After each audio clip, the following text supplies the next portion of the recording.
Alright, so this is the image that I was assigned to contextualize, so let me now attempt to do so.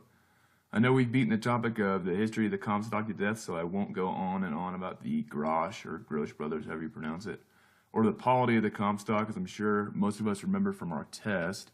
I could, but nobody wants this to take 15 minutes, so I'm just mainly going to focus on what we can see. So this is a picture displaying mining and mining technology in one of the mines of the Comstock. This particular one was in Goldfield and what appears to say 1875 to 1877, but I'm not positive because I can actually make out the dates. This means that it could be the Yellow Jacket, Crown Point, or Belcher mine, though it might just be a general representation of a typical Comstock mine. You can see smack dab in the middle of the picture the enormous structure inside the stope of the mine. This was created and developed by a 28-year-old German mining engineer in 1860 by the name of Philip Dietesheimer, I think.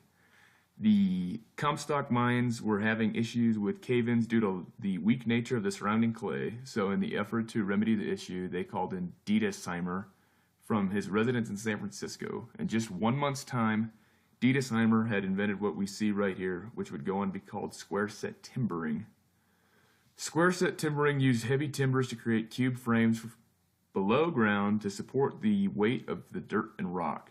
Modeled after the structure of a honeycomb, the system usually called for 16-foot-long pieces of timber that were joined together at the ends by mortising. Mortising is the process of securely joining, usually wood, by the use of a mortise and tenon like this.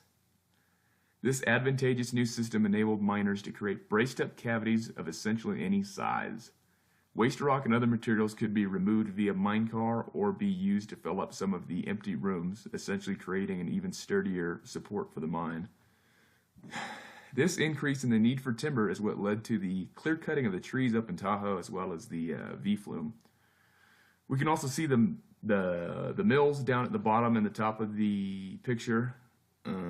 Using the washoe pan process instead of the old Mexican patio process.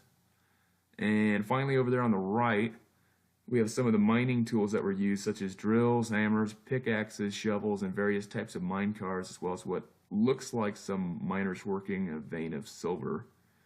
Yeah, I got pretty lucky with my image because we studied it a lot in class, so I didn't have to do too much research. Fun fact,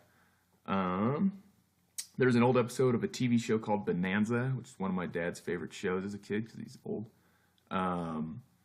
That's all about Philip Dietesheimer and the development of square set timbering. However, the TV show says that he's Dutch and not German. So, yeah.